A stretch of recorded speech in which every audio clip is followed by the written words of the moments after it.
तो स्टूडेंट्स, आज के क्लास में हम लोग करने वाले हैं रिकॉल। ठीक है, हमारा पिछला क्लास जो कि एक इंट्रोडक्शन क्लास था, ठीक है, कौन से चैप्टर का? Linear equation in one variable का। ठीक है, तो हम लोग ने क्या क्या पढ़ा था पिछले क्लास में? सबसे पहले हम लोग को समझे थे कि what is algebraic equations.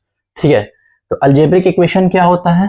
Algebraic equation हमारा क्या होता है बताए थे हम लोग आपको, है ना। कोई भी जैसे कि 2x प्लस 1, यह है कि हमारा एक अलजेब्रिक एक्सप्रेशन। क्यों अलजेब्रिक एक्सप्रेशन? क्योंकि एक यहाँ पर एक वेरिएबल है, ठीक है, कॉन्स्टेंट्स है, वेरिएबल्स है, कॉन्स्टेंट्स है। ठीक है, यहाँ हमारा कांस्टेंट है, यहाँ हमारा कांस्टेंट है, ठीक है, और एक वेरिएबल है।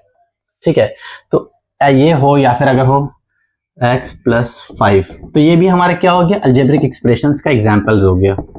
ठीक है, ये हो गया, ये हो गया। आप अगर आप चाहो तो वेरिएबल चेंज भी कर सकते हो, जैसे कि आप लिख दो y प्लस 9, ये भी हमारे क्या अलजेब्रिक एक्सप्रेशन है। z लिख सकते हैं, z प्लस 10, या फिर ऐसा भी हो सकता है 2x plus 2x plus 3x plus 5, ये भी हमारा एक अलजेब्रिक एक्सप्रेशन है।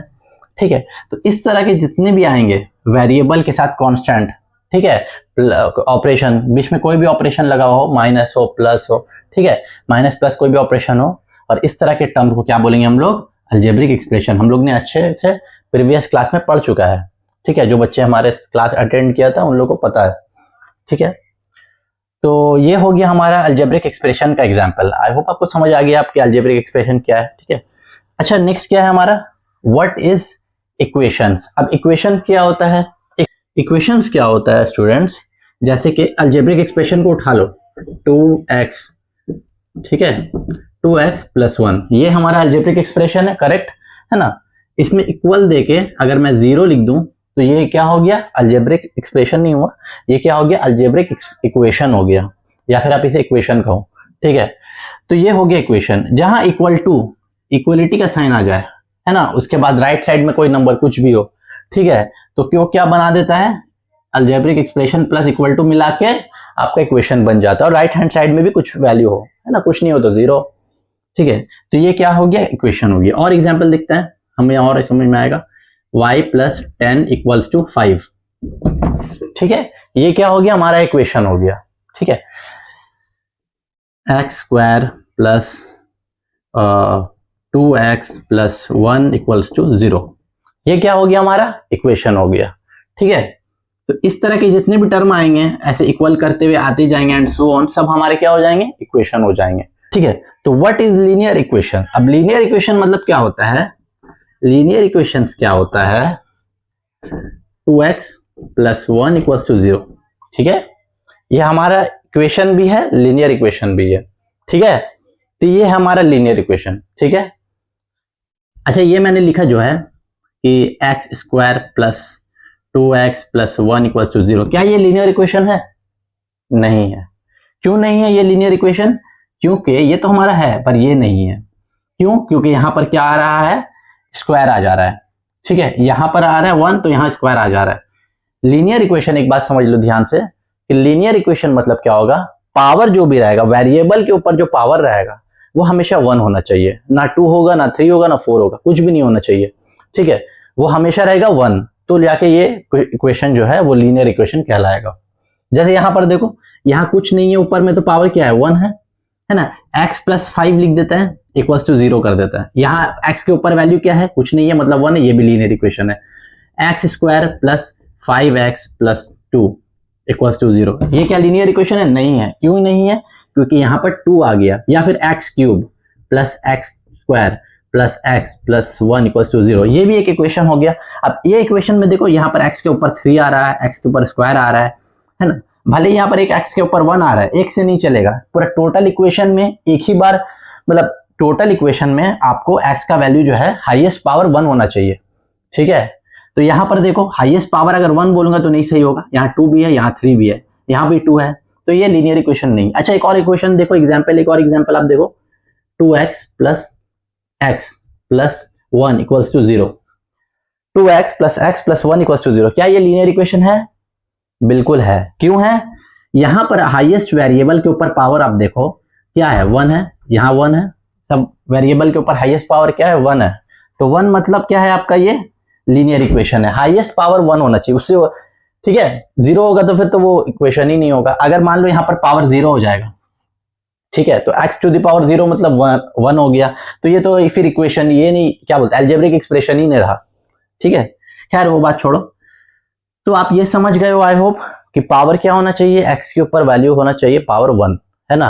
अलजेब्रिक एक्सप्रेशन होगा, इक्वल टू का साइन होगा, और x के ऊपर वैल्यू पावर क्या होगा, हाईएस्ट 1 होगा, ठीक है। तो ये क्या है, लीनियर इक्वेशन कहलाता है, ठीक है। आई होप आप लीनियर इक्वेशन समझ गए हो अच्छे से। अब हम लोग जानेंगे कि what is variables and constant. Variable and constant क्या होता है, मैं थोड़ा रब कर लेता हूं बोर्ड। तो स्टूडेंट्स, मुझे एक चीज और आपको बताना है यहाँ पर, एक बात और। वो बात ये है कि आप लीनियर इक्वेशन तो समझ रहे हो, ठीक है। अब लीनियर इक्वेशंस को समझ रहे हो तो अच्छे से समझो, क्लियरली समझो, ठीक है। ये लीनियर वाला इक्वेशन के क्वेश्चन में कभी रॉन्ग नहीं हो, कुछ गलती नहीं हो, ठीक है। तो आप एक ध्यान से एक चीज देखो, जैसे कि आपने कहा कि 2x + 1, ठीक है, 2x + 1 ये अलजेब्रिक एक्सप्रेशन हो गया, ठीक है, इसकी बात नहीं करते हैं। इक्वल्स टू मान लेते हैं 0। तो ये क्या है, ये है एक लीनियर इक्वेशन, करेक्ट है। क्यों आपने कहा ये लीनियर इक्वेशन, क्यों? क्योंकि यहाँ पर x के ऊपर पावर क्या 1 है, और यहाँ कोई हाई और उसके ऊपर का पावर नहीं है, तो ये क्या हो गया, लीनियर इक्वेशन हो गया। अच्छा, मैं कहूं अगर आपसे कि 2x + y + 1 = 0, है ना, ऐसे ही मैंने एक वैल्यू ले लिया, ठीक है। तो ये बताओ क्या ये लीनियर इक्वेशन है? हम लोग क्या पढ़ रहे हैं, linear equation in one variable. तो क्या ये linear equation in one variable है? नहीं है। जिन लोगों ने भी हाँ कहा है वो ध्यान से देखो, क्यों नहीं है? क्योंकि आप ये तो सही बोल रहे हो कि पावर 1 है। यहां पर आप एक चीज ध्यान दो, यहाँ एक वेरिएबल है, यहाँ दूसरा वेरिएबल है, ठीक है। क्वेश्चन बात को जरा ध्यान से समझो।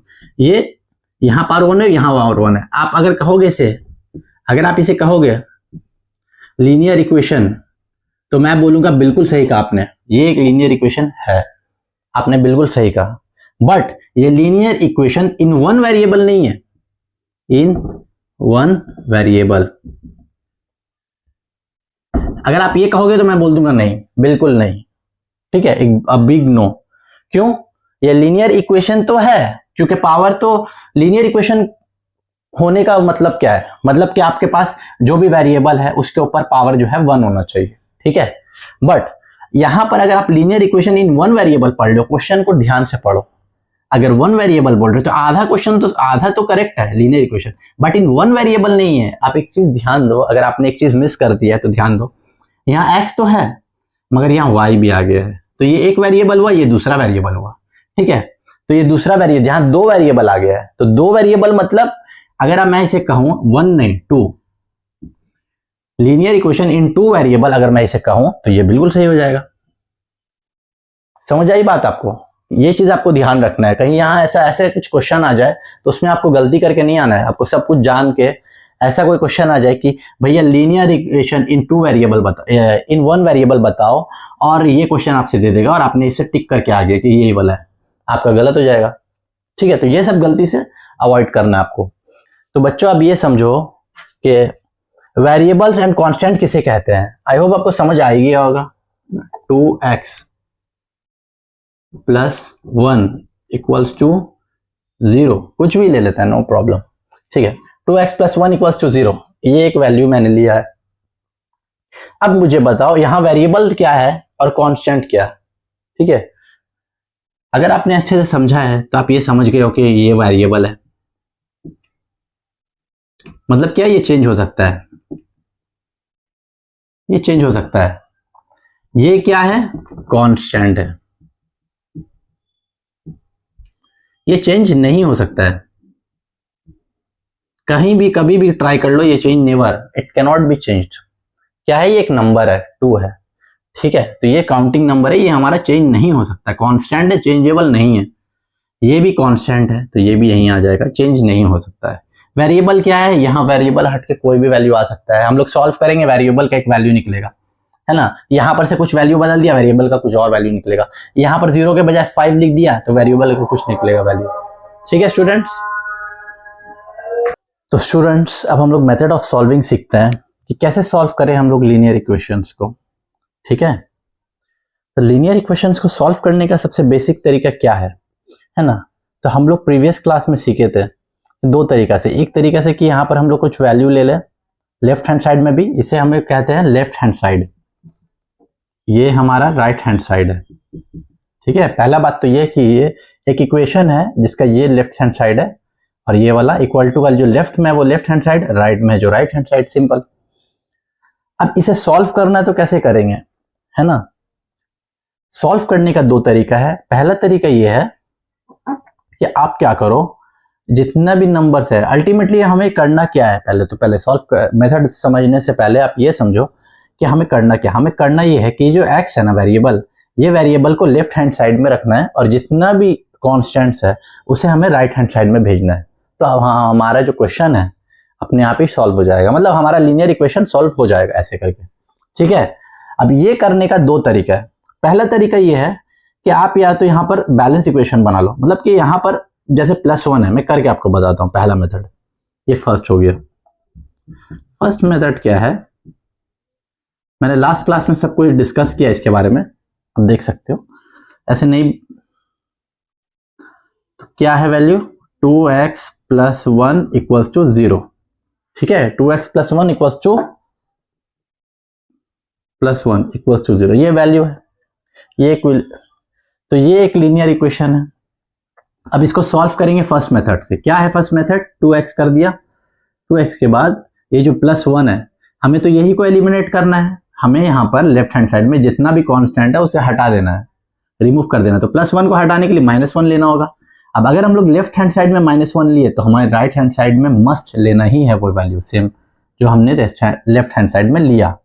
समझ आया? I repeat, left hand side में हमने कांस्टेंट को हटाने के लिए जो वैल्यू लिया है, जो कांस्टेंट लिया है, वही कांस्टेंट वैल्यू हमें राइट हैंड साइड में भी लेना है।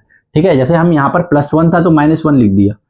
ठीक है, तो राइट हैंड साइड में भी हम सेम -1 लिख दिए, जिससे क्या हुआ, क्वेश्चन हमारा जो लीनियर इक्वेशन है वो बैलेंस रहा, वो चेंज नहीं हुआ। ठीक है, तो ये हमें आपको हमेशा करना है।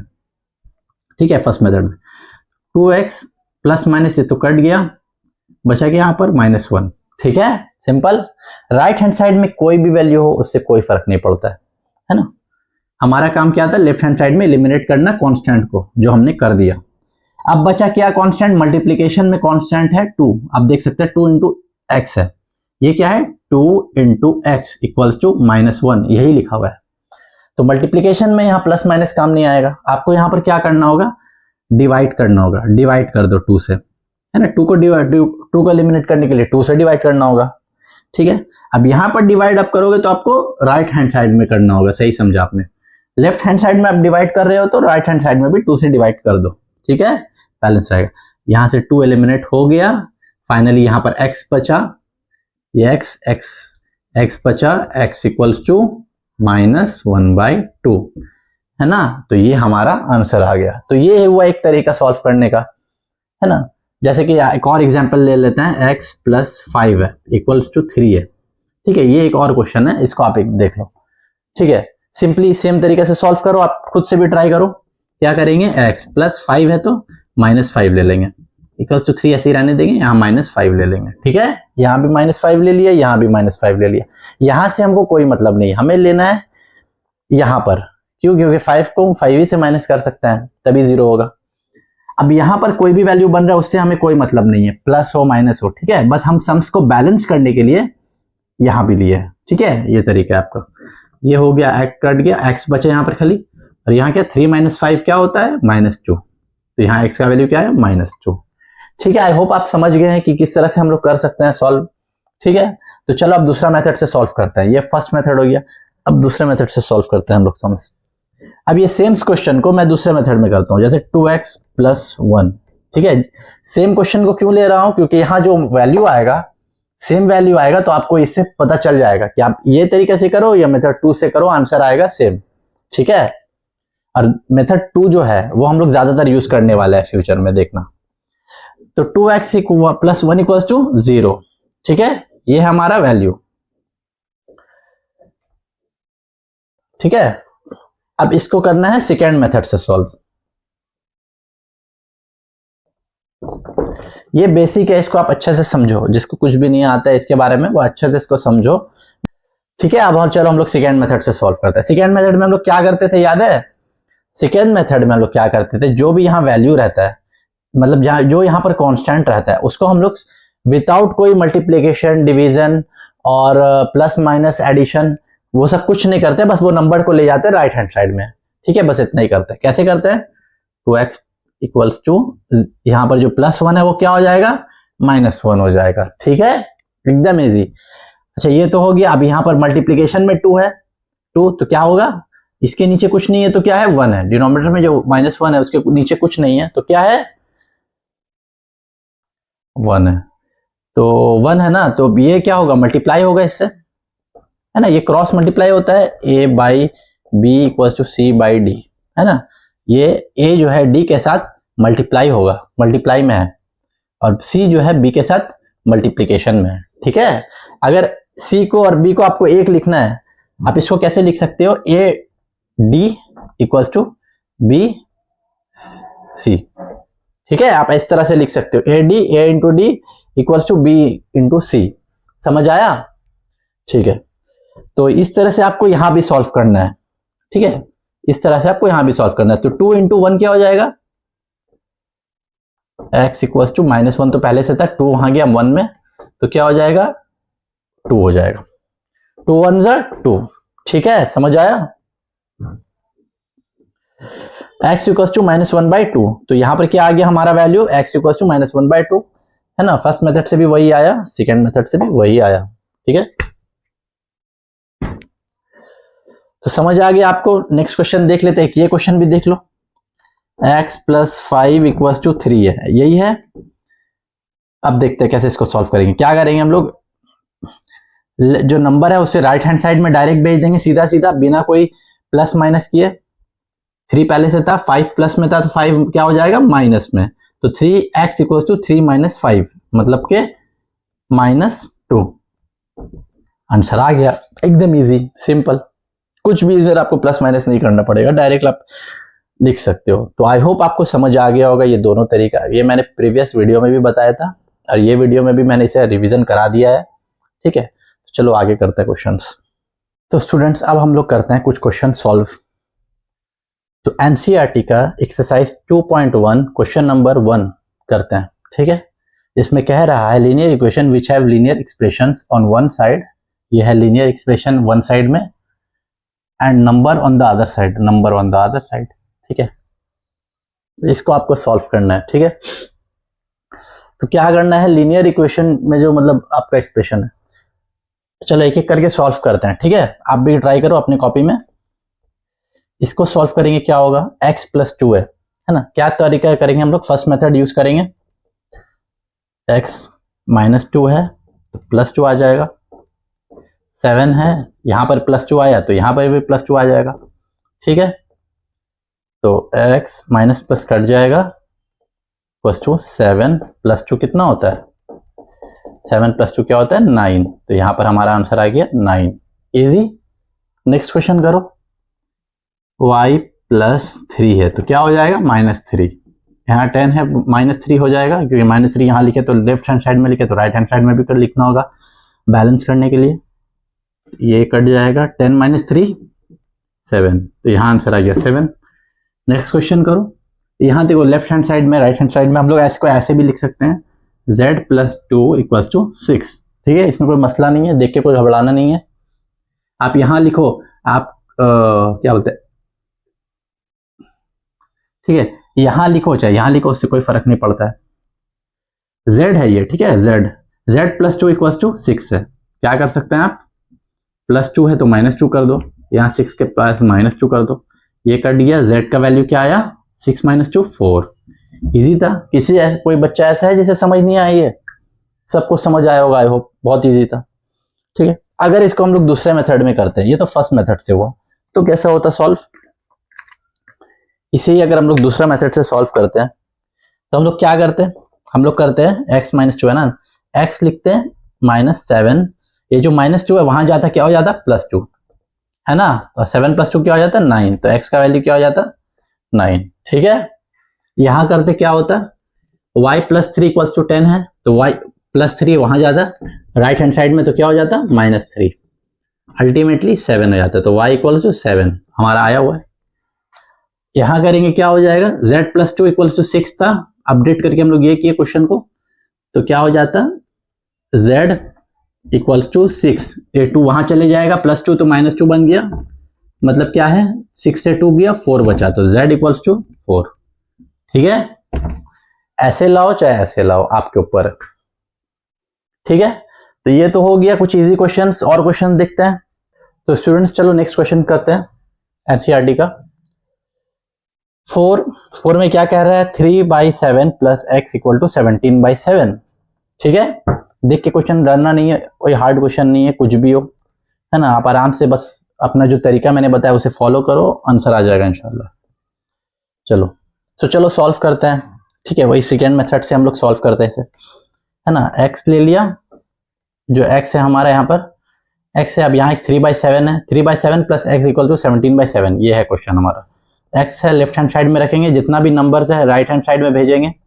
ठीक है, = 17/7, ये जो नंबर है वहां जाएगा, क्या होगा माइनस हो जाएगा। क्यों माइनस होगा, क्योंकि आगे में कुछ नहीं है तो क्या है प्लस है, तो -3/7। ठीक है, चलो देखो एलसीएम लेने की जरूरत ही नहीं, दोनों का एलसीएम वैल्यू सेम है, डिनोमिनेटर 7 हो गया 7 हो जाएगा, 7 हो गया 17 और 3 है, तो 17 से 3 किया क्या बचा 14, है ना। तो 7/14, 7 1 7 7 2 14, x = 2, x का वैल्यू यहाँ क्या आया 2। नेक्स्ट क्वेश्चन देखते हैं, 6x = 12, क्या करना है आपको, x = 12 है, 6 है, 6 क्या जाएगा वहां जाएगा, न्यूमरेटर डिनोमिनेटर में जाएगा, प्रीवियस क्वेश्चन में देखा था हमने, तो 12/6 हो गया, 6 1 6 6 2 12। ठीक है, मतलब 2 आया आंसर, तो x का वैल्यू क्या आया 2। समझ आया। नेक्स्ट क्वेश्चन देखो, खुद भी ट्राई करो, t/5 = 10, तो t/5 आ गया, कोई बड़ी बात नहीं है, हम लोगों को पता है कि हम लोग क्या करते हैं a/b = c/d, है ना, ये इससे मल्टीप्लाई होगा, ये इससे मल्टीप्लाई होगा, क्रॉस मल्टीप्लीकेशन होता है। ठीक है, डायरेक्ट डिवीजन और न्यूमरेटर और डिनोमिनेटर के साथ क्रॉस मल्टीप्लीकेशन होता है। ठीक है, चलो तो क्रॉस मल्टीप्लीकेशन होता है, ये जाएगा क्या होगा यहाँ t, हमको यहाँ t रखना है, अब ये डिनोमिनेटर है ये न्यूमरेटर है, क्यों इसका नीचे 1, अब ये जाएगा इसके साथ, है ना, आप इसके साथ इसको भी भेज सकते हो, t1 = t मान लेता है, अब 5 10 = 50, 5 × 10, समझ आया ना सबको, 5 जो है डिनोमिनेटर में, तो न्यूमरेटर से मल्टीप्लाई हुआ और t1 से मल्टीप्लाई हो गया, t आ गया।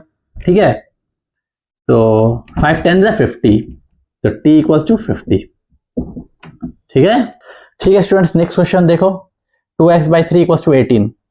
ठीक है, तो क्या करना है आपको समझ आ गया होगा अब, तो क्या करेंगे हम लोग, पहले 2x करेंगे, 3 को हटा देंगे डिनोमिनेटर से, तो 3 18 × 3 हो गया। ठीक है, और ये जो 2 है वहां चले जाएगा तो आप इसको क्या कर सकते हैं, x = 18 × 3 ये जो 2 है डिनोमिनेटर में चल गया, कुछ नहीं है तो 1 है, तो 2 आ गया। ठीक है, 2 1 2, यहां तो समझ आया सबको। ठीक है, अब काट दो इसको, 2 1 2, 2 9 18, 9 3 27, तो x का वैल्यू क्या आया 27। ठीक है, ठीक है स्टूडेंट्स, अब ये क्वेश्चन देखो, क्वेश्चन 7 में आपको क्या करना है, पहले तो आप y 1.5 लिख दो, डेसिमल लिख कर डरना मत। ठीक है, क्या होगा y, अब सबसे पहले क्या करेंगे y = क्या करेंगे, जो डिनोमिनेटर है न्यूमरेटर के पास दे दो, है ना, 1.6 है और यहाँ 1.5 है, अरे यार 1.6 है और इंटू 1.5 होगा, इंटू 1.5, ये है सिंपल। अब क्या होगा, ये जो पॉइंट हटेगा और नीचे क्या आ गया, ये एक के लिए हटाए तो एक 10, है ना, दूसरे के लिए हटाए तो दूसरा 10, सिंपल। तो क्या हुआ y = 16 × 15 10 × 10, बस इसे सॉल्व करो आंसर आ जाएगा। चलो ये आपको होमवर्क है, इसे आपको सॉल्व करना और आंसर निकालना। ठीक है, देखना क्या आ रहा है। मैं अगला क्वेश्चन करता हूं, 7x क्या है 7x माइनस 9 इक्वल टू 16, ठीक है। तो 16 ये माइनस 9 है, वहां गया, राइट हैंड साइड में क्या होगा +9। 7x इक्वल टू, अब 9 16 के साथ प्लस हो गया तो कितना आया 25, तो x इक्वल टू 25/7, ठीक है, समझ आया, 7 आ गया नीचे। ठीक है स्टूडेंट्स, आप x इक्वल टू 25/7 आया, या तो आप ऐसे रख दो आंसर, ठीक है, ये भी ठीक है, या फिर आप इसको मिक्स फ्रैक्शन में बना लो। 7 है डिवाइड में 25 है, 7 25 से डिवाइड हो रहा है, 7 3 से 21, ठीक है, बचा क्या 4/7, ठीक है। ये वाला नंबर जो है न्यूमरेटर में चल गया, 7 जिसे कर रहे थे वो अपना डिनोमिनेटर में चल गया, तो 3/4 आ गया, ठीक है। तो अगर दिखा रहा है आंसर में आपके पास 3 4/7, तो घबराना नहीं है, ये दोनों का मतलब एक ही है, ठीक है।